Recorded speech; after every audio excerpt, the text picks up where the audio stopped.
Put the baby with back to it. Please mute yourself. The session is going to start in 1 minute.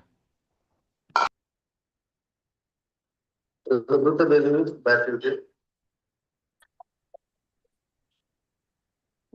Please mute yourself. The session is going to start in 1 minute.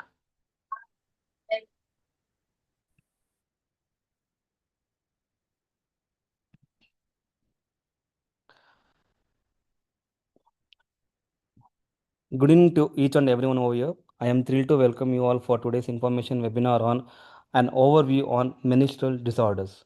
I am Vijay, manager at Mediversal Academy, and I have the privilege of introducing our esteemed speaker for the today, Dr. Pujalakshmi B. Dr. Puja is an obstetrician and gynecologist with over 7 years of experience in women's health, infertility, reproductive medicine, and aesthetic gynecology. She has trained at reputed institutions in India and abroad, including an advanced diploma in reproductive medicine from Kiel, Germany. She has worked with leading hospitals such as Apollo Fertility, Cloud9, and MG Healthcare, and is currently practicing at Lakshmi Clinic, Annanagar, Chennai, offering both in-person and telemedicine consultations. Our approach combines clinical expertise with compassionate care to support women across all stages of life. Over to you, Dr. Pooja Lakshmi.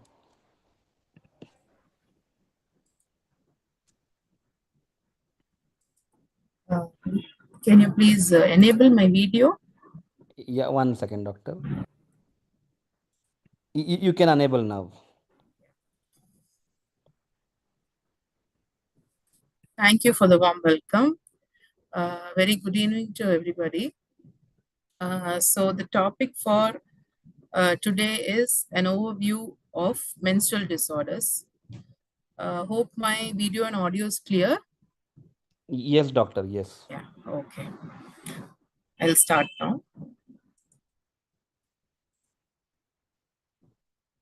So a brief overview about menstrual disorders. We need to know about the normals in when consideration to menstruation. So we are all aware that menstruation is dependent upon the hypothalamus, pituitary, and ovarian axis. So when a female child is born, low level of gonadotropins, FSH and LH, are already persistent in the bloodline. But when they attain the age of menarche, there is a increase, 2 to 4 time increase in gonadotropins because there is a pulsatile release of GnRH from the hypothalamus, which results in menstruation. So for normal menstruation to occur, we need the integrated work of the hypothalamic pituitary ovarian axis, and to produce menstruation, we need a functional uterus and a patent lower genital tract. So if there are problems pertaining to either the HPO axis or the uterus or the lower genital tract, then we are going to have some disorder pertaining to menstruation. So what problems can we see pertaining to uterus? You can have Mullerian anomalies. Congenitally, the uterus might not be in the position to menstruate, or the endometrial lining is having certain problems, and it is not responsive to the hypothalamo pituitary ovarian axis, or it is hyper responsive to the HPO axis. In the same way, if there is a vaginal septum, if the hymen is imperforate, then even if all these axis and the uterus are functional, then the end result of menstruation is not going to occur for the child. So this is pertaining to the anatomical aspect and the physiological aspect. Again, all these are going to be normally present only if the normal female genetic karyotype of 46XX is present. If in case she is a Turner's with a 45X0, automatically she will be not having normally functioning ovaries. They will present with streak ovaries.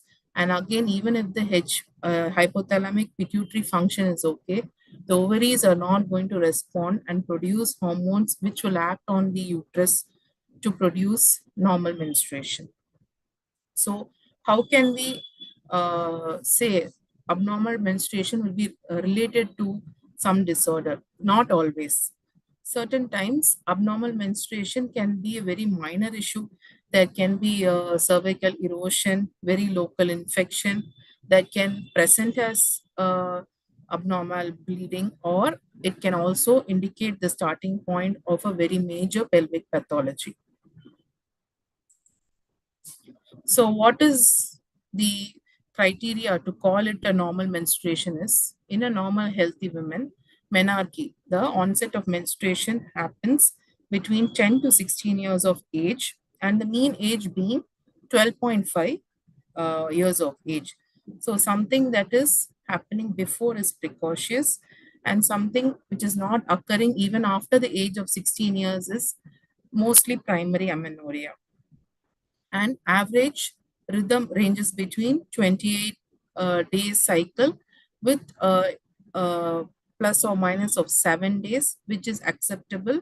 And if it is regular about 8 to 12 cycles in a year, that is also acceptable. And it should include a 4 to 6 day of bleeding period.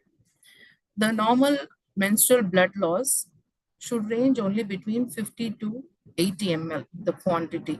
If it is exceeding beyond 100 ml, then also it is a indication for us to be cautious.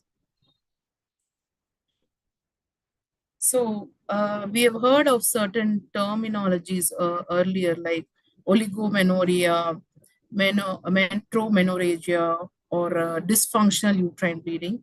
All those terminologies have been eliminated. So we majorly have only three menstrual disorder terms that we currently use in clinical practice. One is abnormal uterine bleeding, heavy menstrual bleeding, and intermenstrual bleeding. And the other extreme, that is absence of menstruation, is amenorrhea. So these are the major menstrual disorders that we face day to day in our practice. And even theoretical wise, these are the terms that we use to mention the condition of the patient. So all those terms like menorrhagia, metrorrhagia, oligomenorrhea, all those things have been eliminated from the menstrual disorders terminology. And we are focusing mainly on menorrhagia today because amenorrhea is another separate big topic. So menorrhagia is nothing but an increase in the duration and quantity of the menstrual blood loss, meaning it is still going to be a regular cycle. So we majorly classify menstruation into being regular or irregular cycles, the number of days of bleeding, whether it comes within 28 days, do they have any associated blood clots or abdominal cramps. And along with that, we do ask if they have more number of pads changed per day, if the quantity they feel is excess than the previous cycles. So two things we note in menorrhagia. One is the duration. If it is more than 5 or 6 days, and the quantity, if it is more than 80 or 100 ml, but rather the cycles are regular, meaning every 28 to 35 days she is getting her cycles. But these two quantity and duration alone are deranged. So heavy menstrual bleeding and menorrhagia are synonyms. They go alternatively. So is the excessive blood loss interfering with the physical, social, and material quality of life? Meaning, as I said, if she has to change 5 to 6 pads per day, if she's having severe abdominal cramps, and she's not able to function physically, and she's not able to present herself at school, college, or work, then this is something that needs to be taken care of. So what are the conditions that can be underlying from the pelvic aspect that can present as heavy menstrual bleeding are uterine fibroids, adenomyosis, myohyperplasias, endometrial hyperplasia, chronic PID, malpositioned IUCD, and pelvic endometriosis. So we have addressed wide names into the pelvic pathologies, but are they the only reasons that heavy menstrual bleeding happen? No. So inherently, certain people have blood dyscrasias, bleeding disorders like von Willebrand's disease or AV malformations like aneurysms or fistulas, which can also present as heavy vaginal bleeding. So as I mentioned earlier, menstrual cycle in menorrhagia, the date or the duration is only increased, but the cycles are very much regular. So the duration and quantity of the menstrual loss is increased in heavy menstrual bleeding or menorrhagia. So regularly timed uh, period cycles are present. For example, if a lady is getting her periods on every 30th day, so 30 days once she's getting a period, she's still going to get her periods every 30 days. But if she is presenting with HMB, she might be bleeding for 7 days, changing 7 to 8 pads in a day, but then again getting her bleeding on every 30th day. So that is the case. So what is the major etiology behind heavy menstrual bleeding? Can be because of 5 major reasons due to general diseases. As I mentioned, like certain blood disorders, blood dyscrasias, coagulopathies, certain things that affect the coagulation cascade system. So if there is a certain deficiency in the coagulation cascade or the clotting factors, that can lead to majorly painless vaginal bleeding. And local pelvic causes, again, they are more commonly presenting during the reproductive age group between 20 to 45 years of age, and they are majorly involving the uterus and the ovaries. And endocrine disorders mainly pertaining to the thyroid, certain times because of prolactin as well. And we do have the usage of contraceptives, which are intrauterine contraceptive devices like copper T and Mirena. They can also lead to heavy menstrual bleeding if it does not support the function of the uterus in the right manner. And iatrogenic causes, meaning if the patient had a previous pelvic surgery and it has developed a certain complication, and then again there is a reactive bleeding to it, that also can result in heavy menstrual bleeding. So I mentioned blood dyscrasias and coagulopathies, mainly von Willebrand disease. All these diseases per se, we cannot treat as a gynecologist alone. We need to integrate a hematologist along with us, make a holistic plan for the patient, and then take forward to address the issue in the hematological way and then treat gynecologically as well. Thyroid dysfunction, preliminary hypothyroidism is mainly presenting with heavy menstrual bleeding, but then there is a contrary of hyperthyroidism also presenting sometimes with heavy menstrual bleeding. So doing a thyroid workup and then correcting the disorder will automatically control the thyroid dysfunction. And the other general cause is genital tuberculosis, where there is hydrosalpinx of the tubes, the fallopian tubes being affected, the ovaries being affected, the whole pelvis being congested, and then the end result is of heavy vaginal bleeding being presented. So the local pelvic causes, we know that pelvic inflammatory disease is also going to be present for a long duration, causing lot of pelvic congestion to occur. And like the local capillaries become enlarged and they're going to present as heavy menstrual bleeding. Pelvic adhesions Again, it's an iatrogenic cause. If in case the patient has already undergone a pelvic surgery, already undergone a cesarean section, for example, and the pelvic organs have a lot of adhesions, and if there was a previous postpartum hemorrhage that has caused adhesions within the uterus, all these things on the later time is going to present with a lot of fibrosis, and that is going to cause heavy menstrual bleeding to occur. And very most common causes of heavy menstrual bleeding are fibroids, adenomyosis, and endometriosis. So some of the fibroids that are indentating into the endometrial cavity per se, they disrupt the menstrual cycles, they cause heavy bleeding. If they undergo torsion, they are going to be very painful and they cause bleeding. Again, adenomyosis, when the endometrial tissue is present in the myometrium of the uterus, it is going to collect more blood in the muscle layer as well, and that is going to come into an erratic heavy bleeding episode. Again, when endometrial tissue is present in other regions in the pelvis other than the endometrium per se, that is also going to cause local collection of blood, and again going to lead to very painful menstrual bleeding.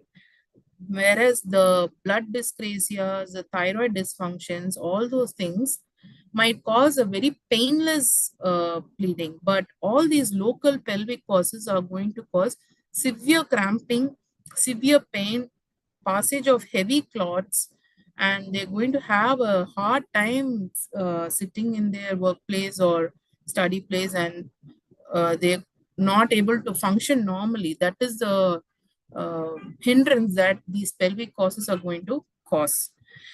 And coming to the later years, okay, earlier it is either pelvic causes or blood dysplasias in the adolescent period or in the reproductive period. Okay, post 45 years, post menopause or perimenopausal age group, again, your hormones are going to go in for a changeover, and you are more prone to tumors and cancers in the later age group. So endometrial hyperplasia is commonly seen when there is unopposed estrogen being acted upon on the endometrium, and it is just growing layer by layer, and there is hyperplasia happening, and then suddenly there is a gush of vaginal bleeding and severe intermenstrual bleeding happening. And if the hyperplasia is left untreated, can lead to endometrial carcinoma and certain tumors of the ovary, feminizing tumors like granulosa cell tumors and theca cell tumors. They are presenting at the later years, and they cause a lot of disruption to the menstruation. So another cause is varicosities of the pelvis, which in turn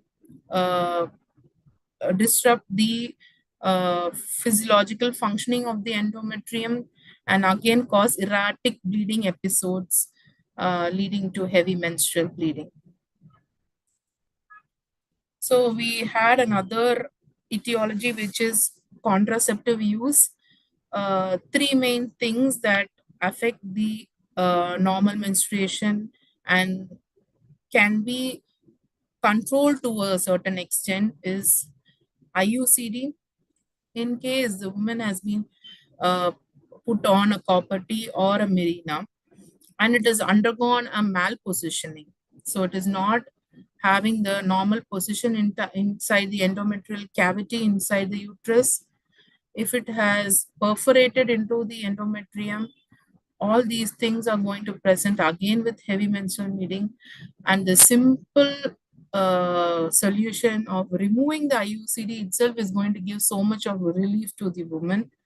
And again, most of the IUCDs which are malpositioned are hard to find and all these things, but instant treatment is why when you find it and remove it, instantly you're addressing the issue and the bleeding episodes stop completely. So post-tubal sterilization. So nowadays we have moved to laparoscopic tubal sterilization, but there are still a few cases where we have to open up and do a tubal sterilization. So in that case, if there is a local hemorrhage and that has collected into the uterus, that is going to cause some disruption with the menstruation. And progestogen only pills. So as gynecologists, we prescribe when they have an issue, we give a course of progestogens for up to 3 cycles to 6 cycles. But in case it has been used for a longer duration, prolonged duration, it has been used by the patient herself, medicating herself on long-term progestogens, then again there is unopposed progesterone being dominated in the cycle, is again going to just keep on shredding the endometrium and giving her bleeding alone. So hormonal reason behind abnormal bleeding or heavy bleeding can be because of both causes. So we might say anovulatory cycles, generally people might not bleed because there is a lot of hormonal imbalance. Only these conditions are going to occur in ovulatory conditions. It is not so. Both anovulatory and ovulatory cycles can present with heavy bleeding. So in ovulation, what happens is the mismatch of FSH and LH is going to not produce even thickening of the endometrium. So again, even if the ovulations are happening, there might be a less shredding during one cycle, and the next cycle collectively might be a severely heavy cycle, and which goes on about 10-15 days. And in the other scenario, if there is an anovulatory cycle, again, there is a progesterone deficiency and there's unopposed estrogen happening, meaning the endometrium is resting. It is just growing and growing and growing. It is not shredding. But then suddenly one day she has a severe intermenstrual bleeding or a severe menstrual cycle per se happening. So we are all aware of the FIGO classification system for causes of abnormal uterine bleeding in the reproductive years, the famous palm coin classification. So the causes in the reproductive years are again polyp, adenomyosis, leiomyomas, which are the fibroids, malignancy and hyperplasia. I mentioned that endometrial hyperplasia leading to endometrial malignancy, coagulopathies, that is certain von Willebrand factors, blood dyscrasias, coagulation factors, disorders, and ovulatory dysfunction. We mentioned that both ovulatory and anovulatory dysfunction can cause abnormal bleeding, and the endometrial causes like endometrial hyperplasia, endometriosis, adenomyosis, all these things together. And iatrogenic is through pelvic surgeries if there is a collection of blood, if there is a local hemorrhage, if there is a disruption of the endometrium, then that is going to cause us heavy menstrual bleeding. And yes, there are certain scenarios where we are unable to find the reason behind the bleeding as well, and that is put under not yet classified, that after certain investigations also we are not able to perfectly give a reason behind the cause of abnormal uterine bleeding. So again, a recap of all the general diseases, certain type of blood cancers like leukemia, coagulopathies, thrombocytopenic purpura, severe anemia, coagulation disorders, von Willebrand disease, and the thyroid dysfunction can be either hypo or hyperthyroidism, and genital tuberculosis. And in case of anemia, it goes hand in hand with treating heavy menstrual bleeding. When there is an anemic patient and she is still bleeding, having heavy menstrual bleeding cycle to cycle, you just don't correct the anemia alone and give her a treatment for HMB for just 1 month. It is a follow-up of 3 to 6 months where you notice whether her bleeding is controlled. Then only automatically the anemia is going to be corrected. If she is just given hematinics and given a dose of drugs for a month, and then she bleeds heavily after 2 to 3 months, again she is going to land up in anemia. So such a small thing we should not miss out during treating a patient. And again, as I mentioned, we need to integrate with the hematology physician to treat such cases. So again, the local pelvic causes are fibroids, polyps, adenomyosis, endometrial hyperplasia, ovarian chocolate cysts, feminizing tumors, uh, PCOD, and endometriosis. So the other few causes that can include the tube as well. Okay, how can the tube being affected produce heavy menstrual bleeding? So again, all the pelvic organs are connected. So if there is an infection, if there is an inflammation present in the ovary or in the tubes, automatically it is going to be spread into the uterus and affect the endometrial lining. So salpingo-oophorytis is inflammation of the ovaries along with the fallopian tubes. If it is unilateral or bilateral, it can pass on the infection to the uterus, and then it can lead to severe congestion inside the uterus, and then the menstrual cycles are disrupted. And pelvic inflammatory disease, again, if it is chronic, it is prolonged and left untreated for a long while, again, it is going to spread the infection into the endometrial layers and disrupt the menstruation. Genital TB mostly starts with the fallopian tube as salpingitis and then spreads into the uterus. So these are the other few causes that can also disrupt the menstruation and cause severe bleeding. So we've had a broad overview about what are all the causes that can lead to heavy menstrual bleeding. So the investigation is going to be a very widespread investigation. We cannot just do a single test and come to a conclusion. We need to know the exact cause and origin of the bleeding before starting the treatment. So physical examination is very, very important.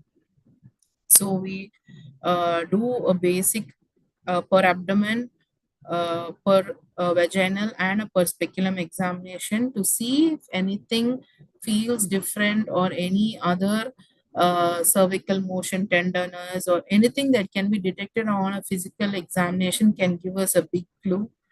And again, we are going to do a complete hemogram because obviously bleeding occurs and her hemoglobin, axial volume, all these parameters are going to be deranged, which is expected and needs correction.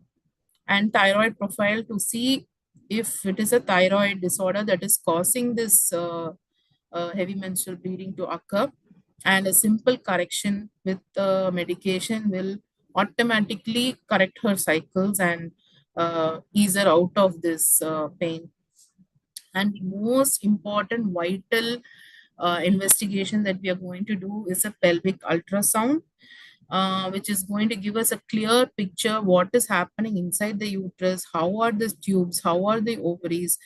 Most of the local pelvic causes like adenomyosis, endometriosis, salpingitis, ovarian disorders, all these things are going to be shown clearly in the pelvic ultrasound.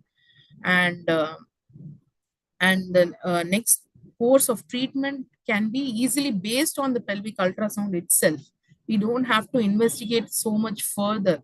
If it is confirmatory on a pelvic ultrasound, we can go ahead with the treatment for certain causes. and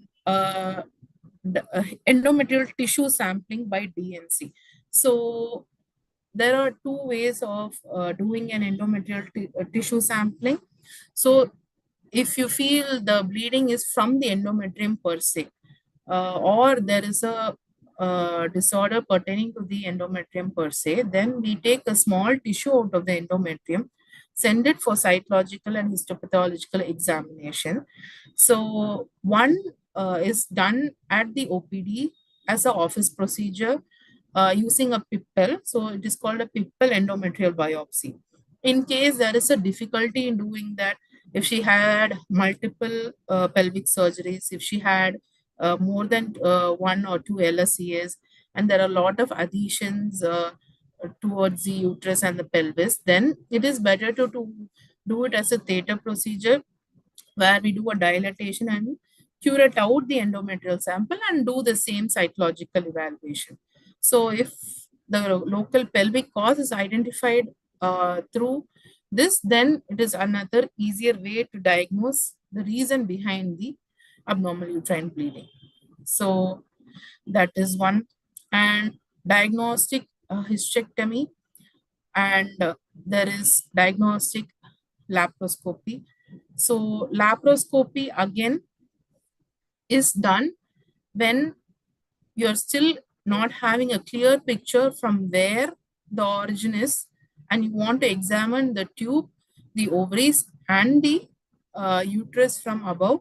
Then laparoscopy is the main modality of investigation.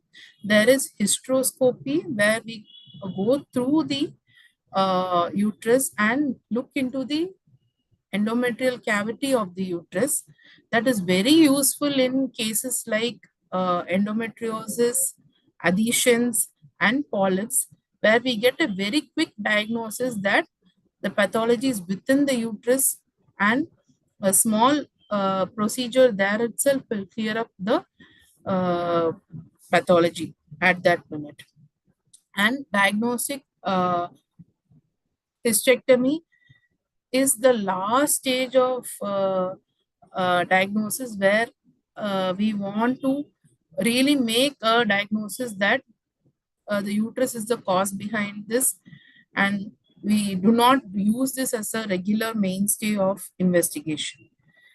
And we have another thing called sonosalpingography, which is again an OPD procedure, which is going to tell us with an ultrasound itself, in the OPD itself, whether the origin of the bleeding issue is from the tubes or the uterine cavity, and it is much simpler and easier to diagnose, where we pass in saline through the cervix, and we can examine the passage of the saline through the uterus endometrial cavity into the tubes and into the POD, which is captured with the help of an ultrasound. So we have so many methodologies of investigating and finding out where the root cause of this issue is and addressing that issue. So we have done all these investigations, and there is one patient where we are still not able to figure out whether it's a local pelvic cause, if it is a blood dysplasia, if it is a hormonal issue, if it is a iatrogenic cause. Then there is a investigation called pelvic angiography, which is again going to tell us if there is some AV fistulas or varicosities, local bleeding disorders that are causing the heavy menstrual bleeding to occur. So management just doesn't mean we're going to write up all the drugs and the hormones and give her. It starts again with general measures like proper diet, adequate rest, giving proper protein and vitamin supplements, and the oral administration of hematinics. And of course, we have figured out the cause with the help of investigations, and we are going to treat that particular cause. So in ovulatory cycles, we to have an idea when she is going to produce her menstruation. So if we confine the treatment to the 4 to 6 days of bleeding, then most of her issues are taken care of. So oral NSAID like mefenamic acid or ibuprofen is going to control the menstrual bleeding. It is going to relieve her of the pain, but it is a very temporary kind of treatment, and it is only for the duration of bleeding where the issue is going to be resolved, and it is not a permanent solution out of this issue. So the most commonly prescribed drug which we the gynecologists use right, left, and center is tranexamic acid. So it is the most effective drug which is given orally and which gives relief immediately during the menstrual cycle itself. So it is around 500 to 1000 milligrams, depending upon the quantity of bleeding that your patient presents with, can be given BD or TDS at the phase of bleeding. So if she is bleeding for around 5 days, it is a course of 5 days, or it is longer or shorter, depending upon the duration of the patient's bleeding. And it can be increased and decreased within the same cycle, and it is a custom prescription for each case, and it reduces the blood loss about 35%. So most of the patient respond well to tranexamic acid. If they are not responding to oral tranexamic acid, we can still give a infusion IV of the same, which has a better bioavailability and is going to act really fast for the patient. And it is only a single dose probably, which is for the entire menstrual cycle. So the most popular drug that we prescribe for most of the bleeding which are due to pelvic causes and pertaining to hormonal causes are combined oral contraceptive pills.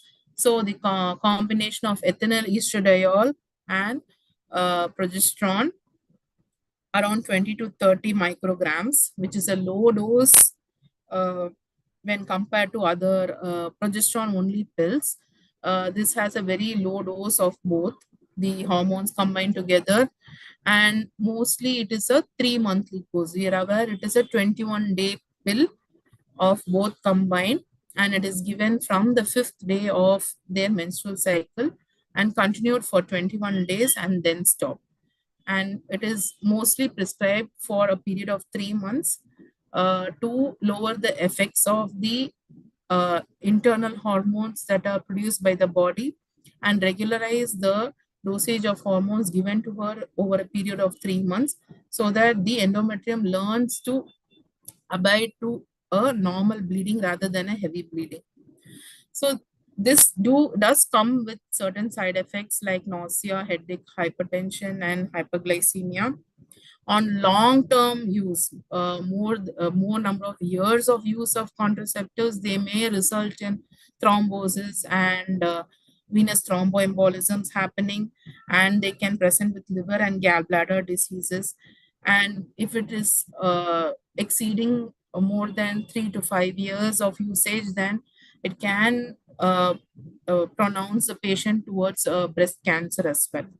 So it must be used very judiciously, and the patient must be given the awareness that this is not a drug that can be continued forever, and this needs a prescription from a gynecologist then and now when to start and stop. So other great treatment is progestogens. So progestogens are a little on the higher concentration, about 5 to 10 mg tablet, which is given twice a day or thrice a day cyclically. So this is not given for a long duration. It is probably for a week to 10 days or can be up to 3 weeks, and then it is cut down, and then again the next cycle it is again prescribed for a week because it is of high concentration. and continuously use for 3 months does reverse the effects of unopposed estrogens. And this is not the only modality. Instead of, if the patient is not comfortable with the oral tablets, we can switch to injections or an implant, which is like a patch, and it timely release of progesterone is controlled by the patch. This again does have side effects because it is a hormone per se. It will have effects like acne, headache, depression, and weight gain, which are most probably reversible on withdrawal of these drugs. And certain things like abnormal lipid profile needs certain care. We need to monitor the lipid profile while prescribing progestogens. And again, similar to the combined oral contraceptives, if high dose progesterones are taken over a long duration of time, probably years, then it is again going to promote breast tumors, because we are aware that there are certain types of breast cancers which are estrogen, progesterone prone, and these are going to directly trigger those kind of receptors to produce the ERPR type of breast cancers. And again, the Mirena IUCD. So we have shifted base from the typical copper IUCD, which was only acting as a contraceptive, but this has dual action of acting as a contraceptive and acting as a treatment for local pelvic heavy menstrual disorders. So Mirena, once you insert it, you forget about it for 5 years, and then you go to the gynecologist and remove it. So that is how easy it is, and your bleeding comes to a very eased out fashion, and it is very controlled because it is going to have 52 mg of levonorgestrel, and it knows when to release the hormone and take care of the endometrium. So this is not an immediate treatment. For example, if there is a patient who's bleeding for 15-20 days, she needs something like tranexamic acid or progestogen or an injectable progestogen. We cannot arrest her bleeding with an IUCD. Whereas if there is a girl who's having bleeding for 5 days and it is very heavy, and certain times it is extending to 7 days during her cycles, then the next cycle we could plan for a IUCD, because it will take 2 to 3 months to bring down the menorrhagia. It is not of immediate action. So that is the main thing we need to consider before using Mirena. And yes, it needs expert training to do it, and follow-ups to check for positioning of the IUCD so that it is not causing uh, more problems in the endometrium. And removal and change after 5 years is also very important. So the other popular option that is coming up is GnRH analogs. So we are aware that HPO axis is playing a role in these menstrual disorders, and if we detect there is a discrepancy there through a hormonal profiling, then GnRH analog works wonders for the patient, because we are going to arrest the natural GnRH from functioning, and we are providing GnRH analogs to do the job. But again, this is also going to take some time to control the bleeding, and it cannot immediately control the bleeding. But when it does, it is giving us 100% success rate. So we give it as depot injections of 3.6 mg monthly for 4 to 6 months, and it takes around 4 weeks to act. So it cannot help us with acute bleeding. But when we want to have a long duration of amenorrhea, for example, she's having a severe polyp or a fibroid or endometriosis, where the bleeding needs to be controlled for a period of 2 to 6 months. At that juncture, these weekly injections of GnRH analogs are very helpful. So there are some newer minimal surgical techniques for menorrhagia. If we assess where the causes, then this minimal surgical methods are very useful. As I mentioned, if there are some local adhesions within the uterine cavity, then hysteroscopic endometrial ablation, where we remove the adhesions, then the fibrous congested endometrium is going to get released and this bleeding is going to stop by itself. There is laser transcervical endometrial resection if there is endometrial hyperplasia and uh, intermenstrual bleeding is happening. This is going to help us. And other methods like radiofrequency induced thermal ablation and uterine tamponade, where we control the bleeding by giving local pressure by our balloon tamponading. That is going to arrest the bleeding immediately. And last resort, where we are still confused as to where the bleeding is come from, then we stop the uterine artery from supplying the endometrium by doing a uterine artery embolization, which is like giving a full stop to the heavy menstrual bleeding that is happening. These were the minor methods that we used, and those are used in very special scenarios, but commonly we do certain procedures when all the medical managements does not give us a solution, whether it's oral injectable implants or injections. And if we had tried one or two of the minimal surgeries or done hysterectomy hysteroscopy, sorry, and we do not get a solution to the bleeding, then the end resort is again surgical management. If in case it is a fibroid, we can go for a myomectomy, which can be open or laparoscopic based on the size of the fibroid, and adenomyomectomy in case of adenomyosis, and hysterectomy in case of endometrial hyperplasia, and as a primary mode of treatment for endometrial carcinoma. And again, as I mentioned, laparoscopic adhesiolysis in case of adhesions and polyps, and if it's of tubal origin, then this is the best mode of treatment. Then electrocautery of the endometriosis and drainage of chocolates. So endometriosis again is a tricky situation because it has a high chance of recurrence. So it is one of the diseases which are not responsive to medical management as well. So it needs aggressive treatment, and if it is somebody who's finished their family, then we can go ahead and treat it aggressively. But then if it is a young woman with presenting with chocolates, then we need to be very careful on retaining the ovarian tissue and the endometrial tissue.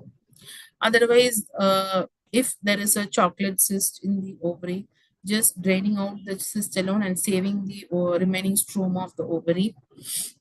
And in case of endometriosis presenting in other region of pelvis, electrocautering the regions so that they do not bleed further and produce excess heavy menstrual bleeding is another modality of treatment. And so uterine artery embolization. So again, like the previous method where we cauterize the uterine artery, there is another method called uterine artery embolization, where again we curtail the supply to the uterus and the endometrium to prevent further heavy menstrual bleeding from happening. And in case of diseases which are pertaining to blood, like von Willebrand disease, we give a dose of intravenous desmopressin. And again, the further management is with the hematologist as well. So thank you for your kind attention. That concludes my session. Thank you. Thank you, doctor. Doctor, can you please display the QR code slide so that doctors, yeah, doctors, you can please scan the QR code and leave a feedback to us. And to get your certificates, you need to fill the form. Please, there is the form. Please do fill it. Also, I will be dropping the link in the group, in the chat box, certification registration form and the webinar link. Doctor, can you please leave that slide for a while? Yeah, yeah. Also, doctor, we have some questions. Also, Yeah. doctors, you can drop in your questions in the chat box so that the Dr. Pooja will be able to answer you. Dr. Manisha has asked, which proper diet suggests for good menstruation? Yeah, I'm just going through them. Yeah, yeah, yeah, please. Good menstruation diet. Okay, Yeah. diet which is not high in calories and saturated fats. So that should be avoided, and diet rich in antioxidants. So it includes all the colored vegetables and colored fruits, which are rich in antioxidants. Dr. Nazni Parvin is asking, does insertion of marine or copper increases menstrual bleeding? Okay, it is to control the menstrual bleeding, but initial phase they might have a little bleeding, which can settle within a week or two. But if it is being prolonged for more than 2 to 3 weeks, then we need to look at the position of the copper T or marina.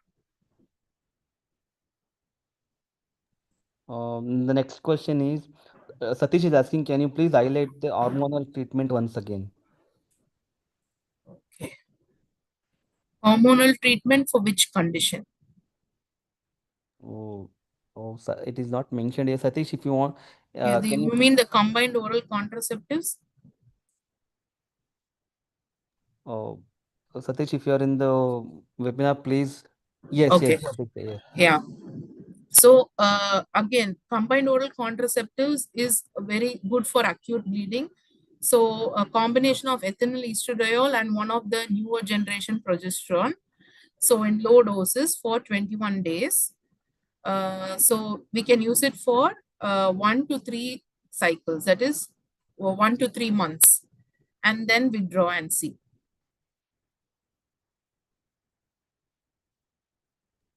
Okay.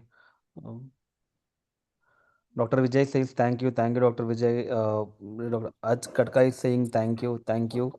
Um, Yes. and Rahul I Kumar have says one thank you, question. ma'am. Thank you. Yeah. Okay. So, Yes. Reena is asking how to manage. Yeah, doctor, please, you can read. Yeah, yeah. Yeah. Okay. How to manage an ovulatory cycle. So it again goes down to the age, whether she is adolescent or reproductive age group. So we do check ovulation with the help of ultrasound during the cycles. So first we need to assess whether she is ovulating every cycle, and if she's ovulating on the right days. So we are aware of the ovulation window, which is between the 11th to 16th day of the regular cycles. But if it is an irregular cycle, then we need to fix her ovulatory window first. And then if it is an anovulatory cycle and then she is bleeding, again, combined oral contraceptives or oral progesterone is the mainstay of treatment.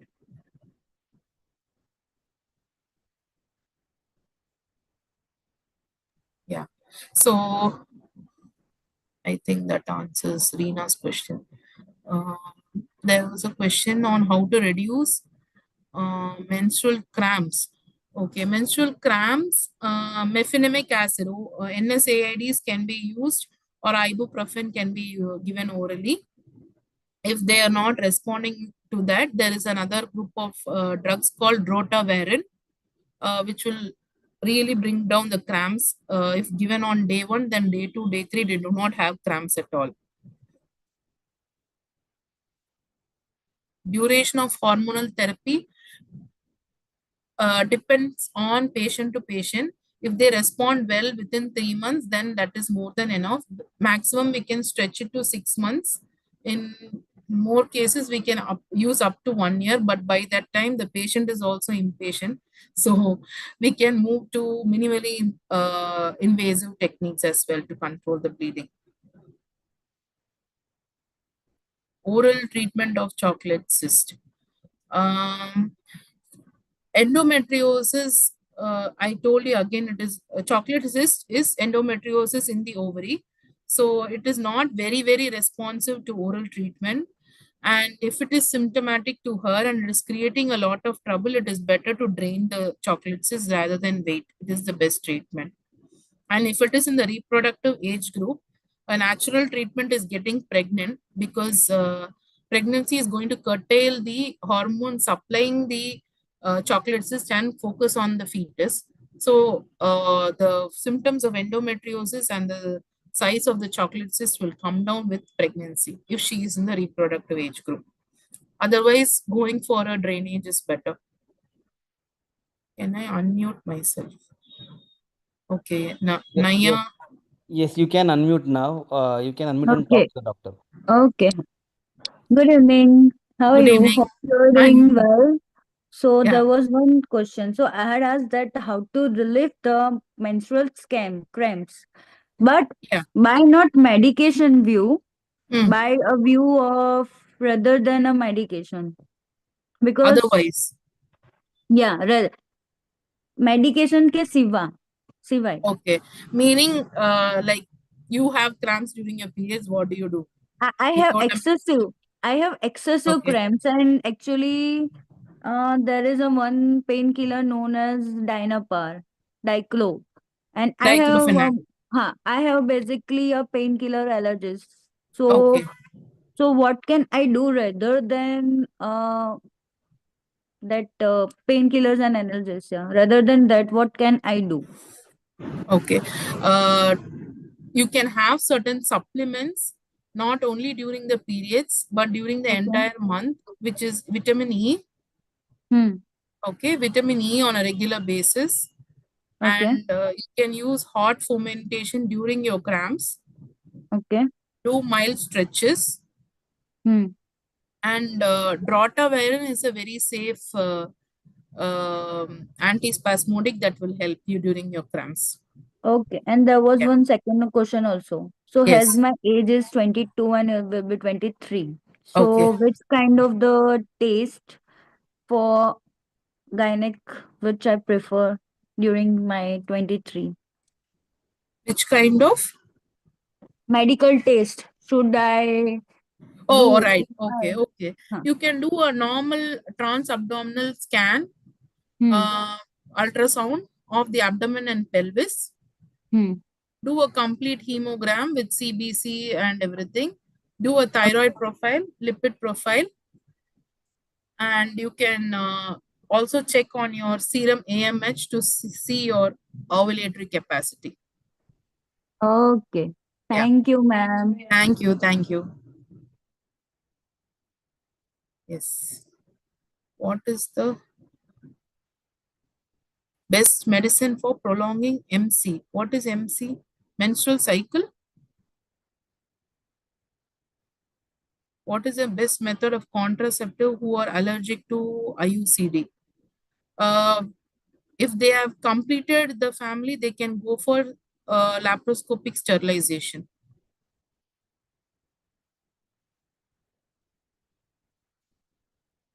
Can we resolve adenomyosis or fibroids through medication? Again, you have to understand that all the fibroids is a benign tumor, and adenomyosis is your endometrial tissue growing into the myometrium.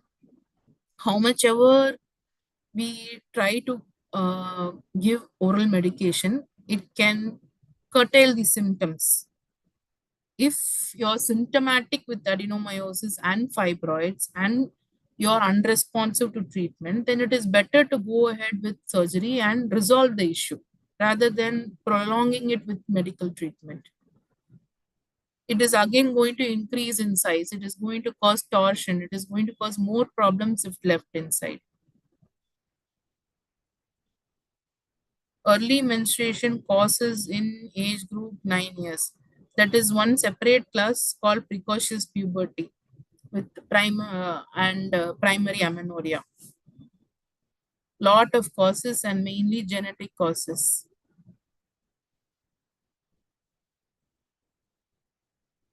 Is it okay to use OC pills in sexually?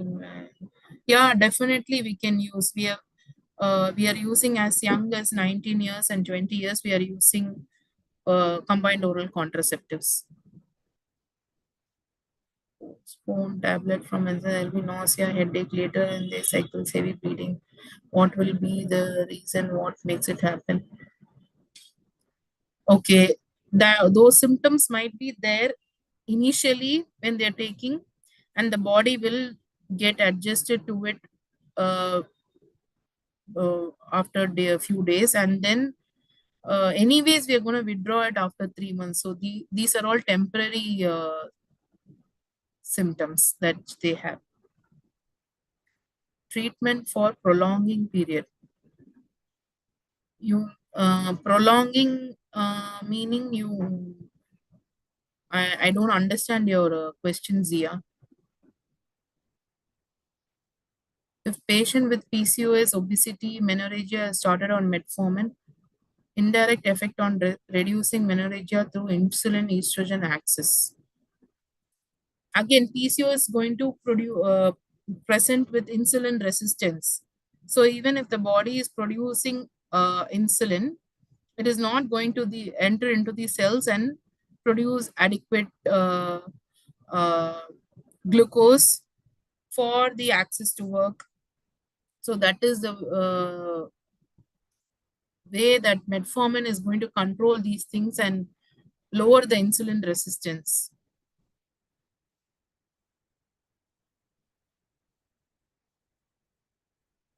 Postponing menstrual date. Probably a progestogen 5 to 10 mg for 5 to 7 days. So that after a week or 10 days, the period comes.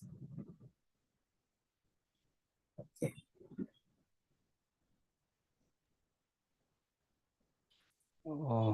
Thank you, doctor. Thank you for answering those questions. I think, uh, okay, Rina says thank you.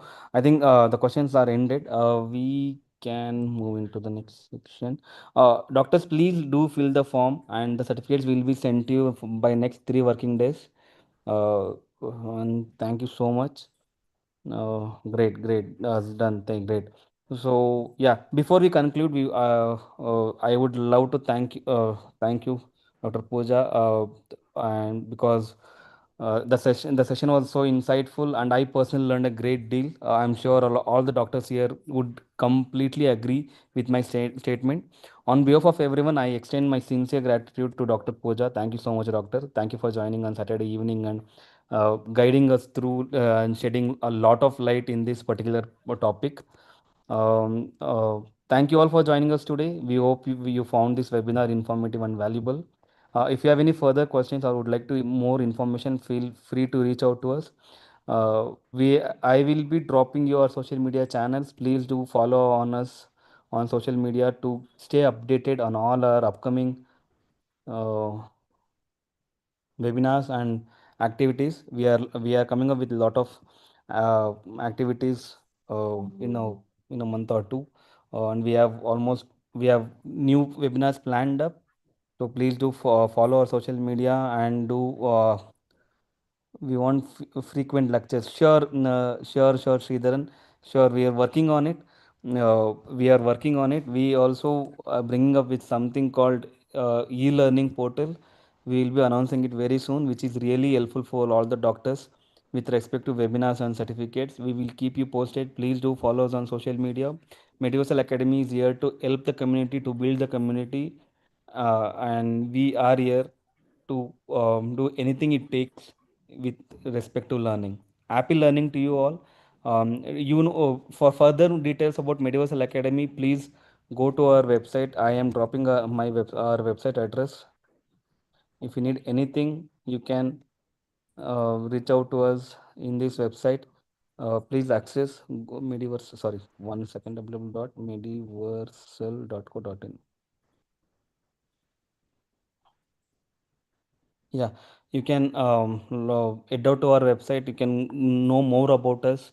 We are doing a lot, so get to know about us in our website. Thank you for joining. Thank you all. Thank you, doctor. We will end the meeting. Thank you so much. Thank you. Thank you all for listening. Thank you, Mediversal. Thank you.